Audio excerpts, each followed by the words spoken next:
ಶ್ರೀ ಆದಿಶಂಕರ ಭಗವತ್ಪಾದ ವಿರಚಿತ ಶ್ರೀ ಗಂಗಾ ಸ್ತೋತ್ರಂ.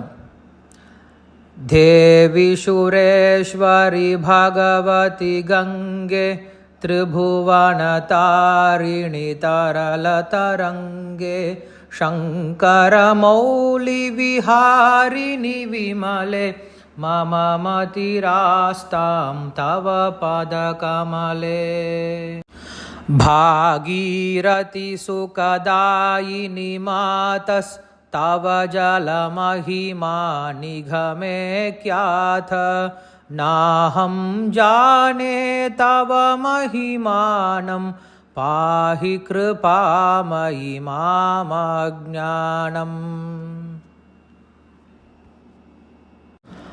ಹರಿಪದ ಪಾದ್ಯ ತರಂಗಿನಿ ಗಂಗೆ ಹಿಮವಿದು ಮುಕ್ತಾಧವಲ ತರಂಗೆ ಧೂರೀಕುರು ಮಮ ದುಷ್ಕೃತ ಭಾರಂ ಕುರು ಕೃಪಯಾ ಭವ ಸಾಗರ ಪಾರಂ.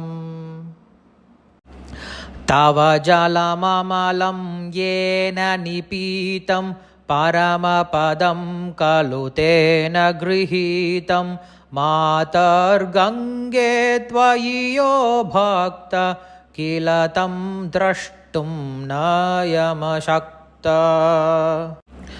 ಪತಿತೋದ್ಧಾರಿಣಿ ಜಾಹ್ನವಿ ಗಂಗೆ ಖಂಡಿತ ಗಿರಿವರ ಮಂಡಿತ ಭಂಗೆ ಭೀಷ್ಮ ಜನನಿ ಹೇ ಮುನಿವರ ಕನ್ಯೆ ಪತಿತ ನಿವಾರಿಣಿ ತ್ರಿಭುವನ ಧನ್ಯೆ. ಕಲ್ಪಲತಾಮಿವ ಫಲಧಾಂ ಲೋಕೆ ಪ್ರಣಮತಿ ಯಸ್ತ್ವಾಂ ನ ಪತತಿ ಶೋಕೆ ಪಾರಾವಾರ ವಿಹಾರಿಣಿ ಗಂಗೆ ವಿಮುಖವನಿತಾಕೃತ ತರಳಾಪಾಂಗೆ. ತವ ಚೇನ್ಮಾತಾ ಶ್ರೋತ ಸ್ನಾತ ಪುನರಪಿ ಜಠರೆ ಸೋಪಿ ನ ಜಾತ ನರಕ ನಿವಾರಿಣಿ ಜಾಹ್ನವಿ ಗಂಗೆ ಕಲುಷ ವಿಹಾಶಿನಿ ಮಹಿಮೋತ್ತುಂಗೆ. ಪುನರಸತಂಗೆ ಪುಣ್ಯತರಂಗೆ ಜಯ ಜಯ ಜಾಹ್ನವಿ ಕರುಣಾಪಾಂಗೆ ಇಂದ್ರಮುಕುಟಮಣಿರಾಜಿತ ಚರಣೆ ಸುಖದೆ ಶುಭದೆ ಭೃತ್ಯ ಶರಣ್ಯೆ.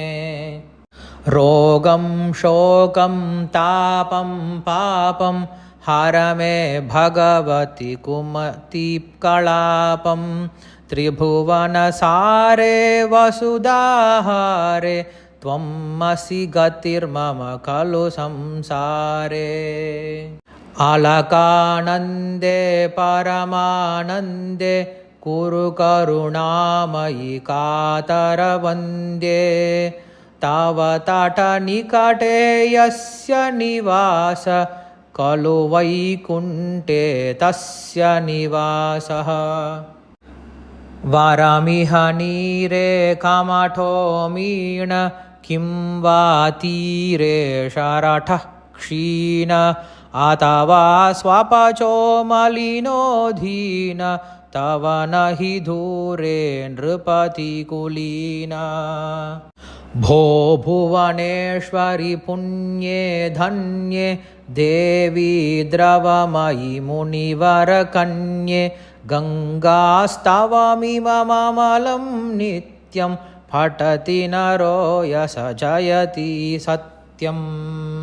ಯೇಷಾಂ ಹೃದಯೇ ಗಂಗಾ ಭಕ್ತಿಸ್ತೇಷಾಂ ಭವತಿ ಸದಾ ಸುಖಮುಕ್ತಿ.